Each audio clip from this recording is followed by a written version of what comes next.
Today, some of our best segments from the global lane.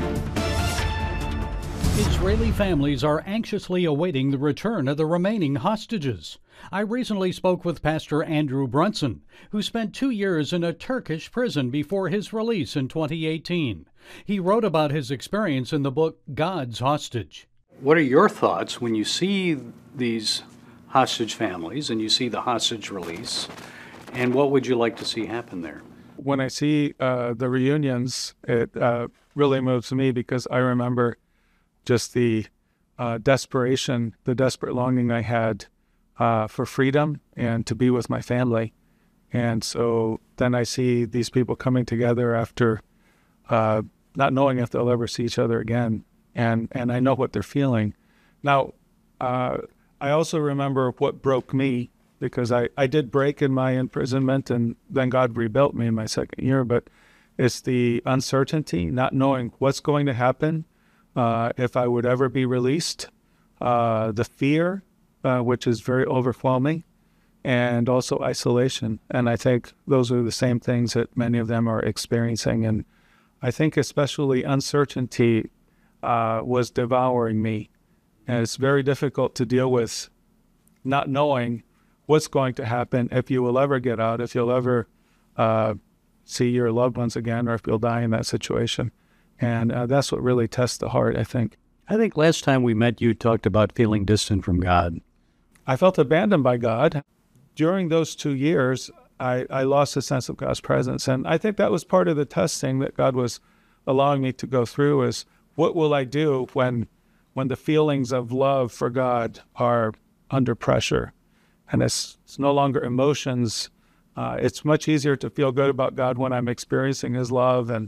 And what happens when I don't have His presence? Am I still going to love Him when I don't see His love? Am I still going to be faithful when I don't see His faithfulness in a practical way? Well, how about these hostage families? I mean, it's got to be, look, these are God's chosen people. I don't know, some of them may be faithful. I'm sure many of them turned to God that time. Can you imagine what they're going through and what they're experiencing, not knowing, and maybe even blaming God? Is that something that happens? Do you blame God for what happens to you? It's hard not to. And this is something that happens not only in desperate situations like imprisonment or being a hostage, but people go through this when they go into crisis. We blame God. And especially for those of us who are believers, we say, God, why aren't you intervening? This is the problem of suffering, right? If God is all-powerful and He's loving. And I had to make a conscious decision to repeat again and again, no, God, you are faithful. You do love me, even if I don't feel it, even if I don't see it. You are good. You are true. And to say these things, even when my emotions are in turmoil and in darkness, but with my will, I can choose to speak what is true. You worked 23 years in Turkey, 2 years in prison there, so I think you know the culture and the society very well. You probably are very familiar with Erdogan. He recently met with al-Jilani, the new leader of Syria. So what do you think he's up to? Does he want to reestablish an Ottoman Empire, or is he just trying to gain influence with Syria?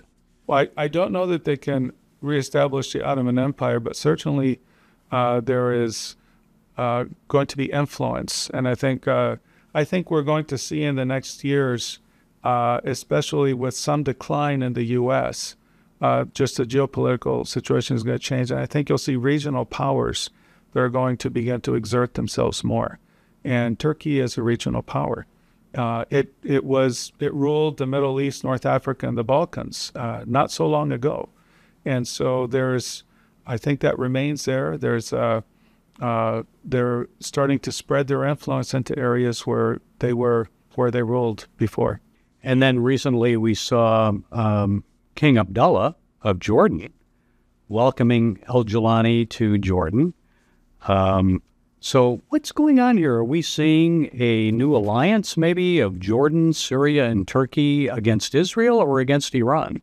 My sense is that I think that Turkey, Russia, and Iran will move together in some alliance.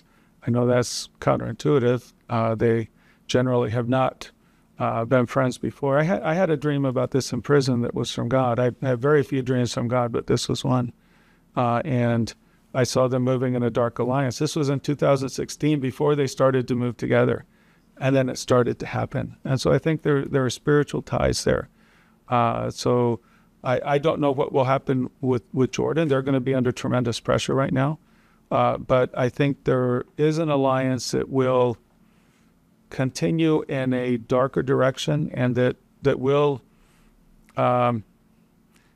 it will eventually, in the end, try to undermine Israel. Yes, I think we're just going into a more turbulent world. I think one of the things we do when we visit, because we're still involved in the Muslim world, and when I talk to Christians there, I say, I know that there's pressure now of persecution, but I'm sorry to say it's going to increase in the future. And this is because the West is pulling back from a value for religious freedom. Religious freedom is under pressure in the West itself, and so they're no longer going to defend it in other countries. And this means that pressure will rise in many places overseas. Andrew Brunson, thank you so much. Thank you. Appreciate your time. Since October 7th, anti-Semitic acts have skyrocketed in the United Kingdom. Great Britain is no longer a safe haven for the Jewish people, and most British Jews have considered leaving the country. Dale Hurd brings us the story from London. This is the United Kingdom that British Jews experience today. Zionists, they are filthy animals. Like obedient sheep, you obey Israel. The whole condemning Hamas, I'm not going to condemn them, and Israel doesn't exist. Most British Jews now no longer believe they have a future here. Recent polling has also found that most Jews hide their Jewishness in public and do not feel welcome in the United Kingdom. Gideon Falter is chief executive of Campaign Against Anti-Semitism, which commissioned the poll and has been documenting the rising Jew hatred. A lot of people have talked about whether they have a future in this country. Do I think the Jewish community in the UK is going to evaporate? No. But I do think there is a sizable conversation now happening within the community of people saying, okay, is this the place that we've got a future? There were nearly 2,000 anti-Semitic incidents reported in the first half of 2024, the highest number ever recorded for a 6-month period. 9 out of 10 British Jews say the government is not doing enough to stop the violence and discrimination. I know some who have left. I know some who are actively, seriously looking at leaving. Jewish investigative journalist David Collier tells us he constantly feels the anti-Jewish hate. I get death threats every single day, but I'm also being contacted by Jews either who are having trouble at work, at home, students. What brings you both out here today? Well, just the amount of anti-Semitism we've had in Oxford for the past year has been really awful. We've had swastikas, we've had Jews being accused of weaponising anti-Semitism. We've been told we're not welcome at the university. Yeah, and it just down the streets. It's been escalating, and this is the big message. It's about the escalation. You know, it's getting gradually worse. This in a nation where the adopted national song is Jerusalem.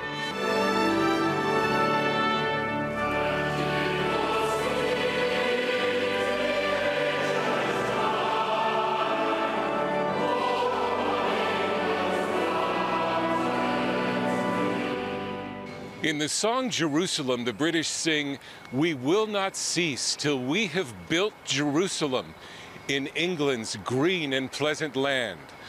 But this Judeo-Christian connection that goes back centuries has begun to fray. Surveys show British Jews consider Islamists to be the most serious threat. And in a close second is the far left. Falter adds the nation's young people are being indoctrinated against Jews. They are becoming radicalized on the internet. They are imbibing bigotries that their parents themselves don't have. And then they're teaching this from one kid to another kid. We've got a generation which is extremely hateful. And not just hateful, They're extremists. David Collier is afraid demographics have already decided the future course of Britain's Jews. The most popular name for baby boys in Britain today is Mohammed. It's a completely different country. The entire dynamic has changed, the entire atmosphere has changed, both towards Israel and in extension towards the Jewish community. It's completely different. It's a different country with a different demographic, a different outlook. Everything about it is different.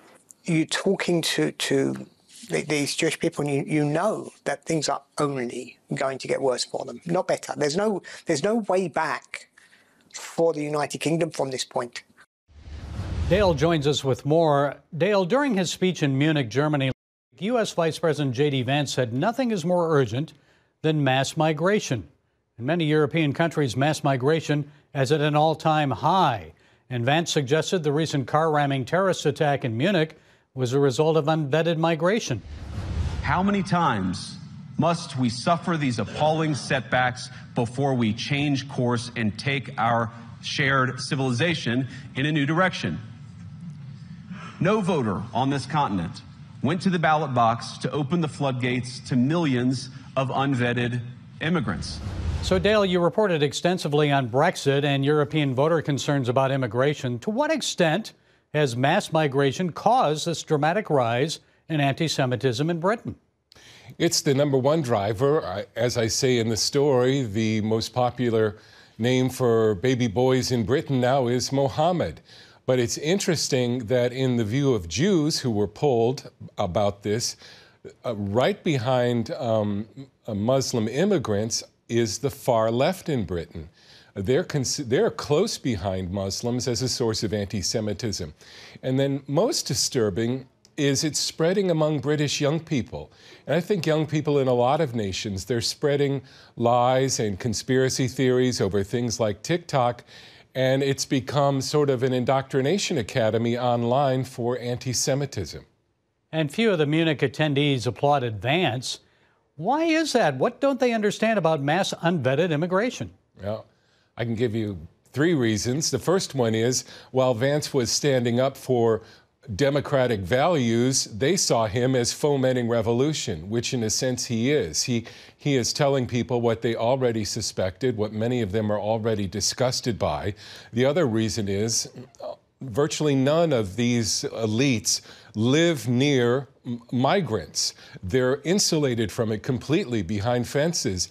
And thirdly, Europe and Britain are still under this spell, this fear of being called a racist, and that's like the worst thing, and it sticks, even if it's not true. And so they're like paralyzed. They don't want to do anything about it and be called a racist. Well, then how likely will we see a reversal of anti-Semitism and the mass migration policy in Europe? What will it take? I think 2 different issues. I don't think the Jews I talked to were all extremely pessimistic that the situation would not change. And I am not suggesting this, but I think the only way it could change would be to remove some of the Muslim migrants from Britain, for instance. Migration as a whole in Europe is going to change. It's a certainty, and it's going to take a right-wing government. Voters know it. They've been told, don't vote for the right wing. You're a bad person if you do.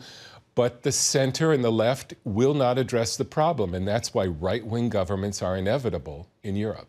Right-wing rising in Europe. Okay, Dale Hurd, CBN News senior correspondent, thank you for joining us. We appreciate it. Thank you.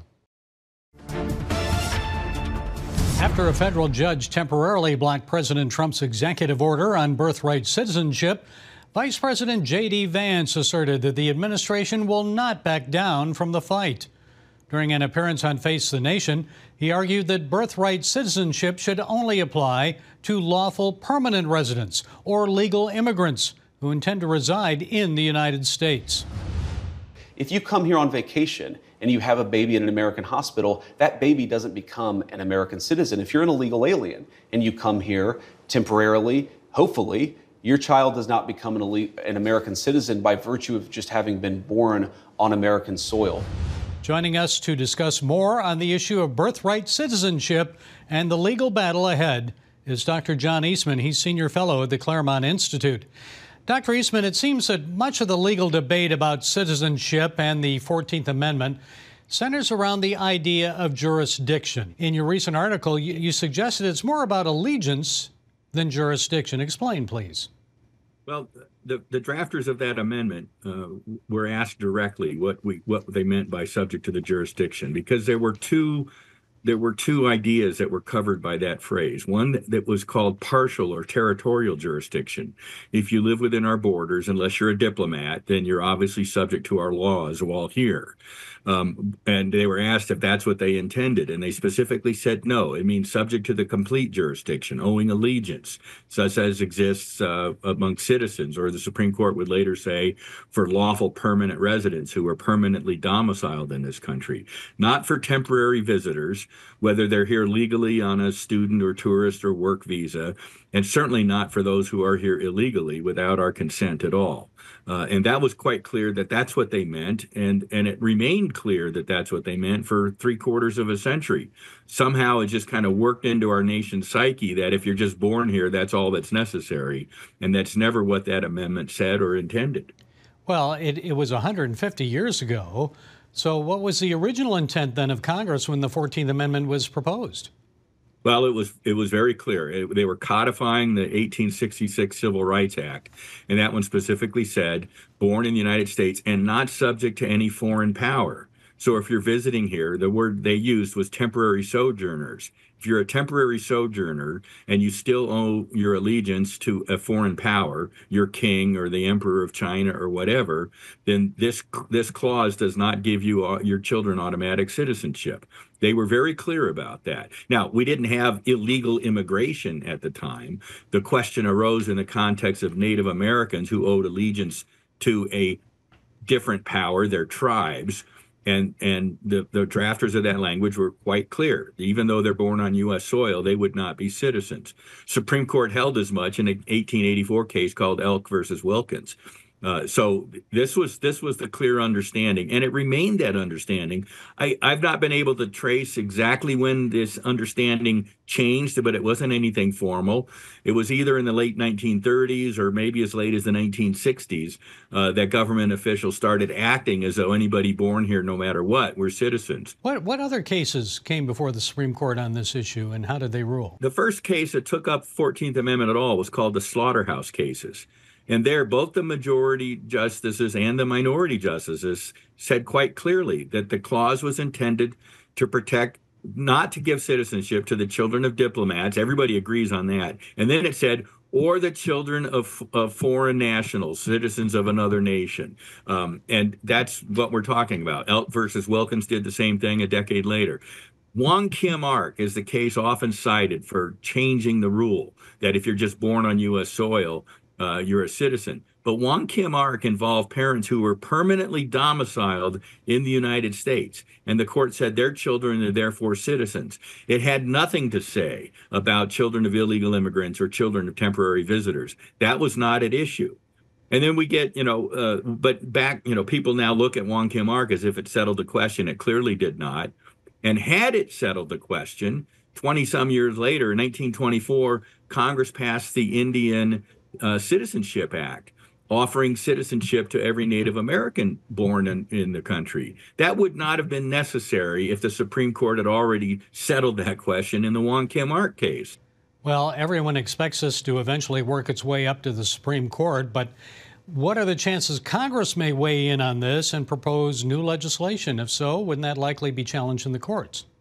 Well, Congress would adopt the same understanding as President Trump's executive order. And then you're all of a sudden looking at a court decision where both political branches have weighed in on their understanding of the Constitution. And these are co-equal branches, and they each have independent obligation to enforce the Constitution. So that would make for a very interesting legal challenge when the political branches and say, look, Eastman and the other scholars that have looked at this stuff and said we've been misinterpreting the Constitution for about a half a century. The original first century after the 14th Amendment was adopted, that's not what we did. And going back to the original meaning and, look, ending things like birth tourism. I mean, our main political enemies on the world stage Russians going to Miami to have born babies and then go back to Russia with a citizen certificate, or Chinese immigrants coming, Chinese mothers coming and renting luxury hotel rooms for a month until they deliver their baby and go back with the holy grail of American citizenship. This is nonsense. And I think President Trump understands it's nonsense. And because, in my view, it's not compelled by the Constitution, he can do something about it. Dr. John Eastman of the Claremont Institute, thank you for sharing your insights. We appreciate it. In this era of self-service, many stores and businesses have reduced costs by eliminating cashiers and installing do-it-yourself checkouts. Similarly, a church in Lucerne, Switzerland, has removed the need for a priest in the confessional. Now, Catholics can enter the confessional with their rosaries and recite 10 Hail Marys with the help of AI Jesus. Hello, Jesus. Do you have some advice for us in this time?